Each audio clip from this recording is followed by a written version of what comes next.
ئەوەی جێگەی نیگەران و داخە لای ئێمە ئەوەیە کە لایانی پەیوەنددار دەسەڵات لە سنووری داری سربەخۆی سۆران لە ڕۆژی یەکشەمە واگەدارکراونەوە نووساومان ئاڕاستە کردوون بە هاوکاریکردنمان بۆ دامکردنی شوێن بۆ ئەوەی فێرخوازان بەشدار بتوانن لە کەشەوهایشی ئارام شوێنێکی فراوانتر بەشدارکەن، بەڵام بەداخەوە هاوکار نەبوون.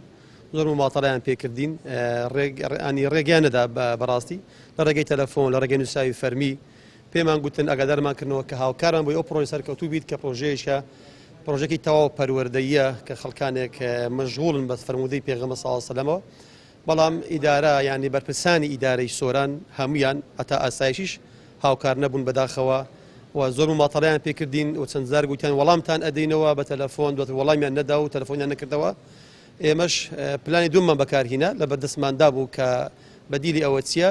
الحەمدوللا ئەومان کردووە کە بەشداربووان بتوانن بە شێوەیەکی گشتی بەشدار بن. من سوپاسیەم و بەشداربووان ئەەکەم. وەڵامەکە ڕوون و ئاشکرایە دەسەڵاتی عەلمانیەت حەز بە پرۆژەی پەروەردەی ئیسلامی ناکات، حەز ناکات خەڵک پەروەردە بێت، مەشغوڵ بێ بە فەرموودە، بە قورئان، بە ئەکە ڕۆشتی جوان. بەڵێ دەسەڵات دەستی کراوەیە لە هەموو پرۆژەیە کە بێڕەوشتی تێدایە، کە بەرەڵای تێدایە، کە شتێکی نامۆی تێدایە دژ بە کللتوری موسڵمانان.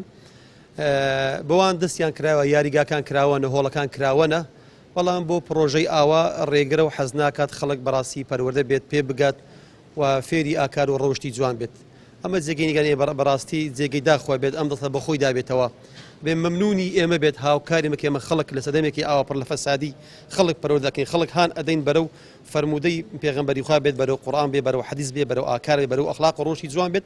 بەداخەوە دەسەڵات ڕێگرە. ئێستا گەر ئەو پرۆژەی ئێمە بمانگوت بە پرۆژە شتێک ڕائەگەینین کە بەرەڵایی تێدابایە، حکوومەت هاوکارە بوو، بەداخەوە جێگەی نیگەرانیە.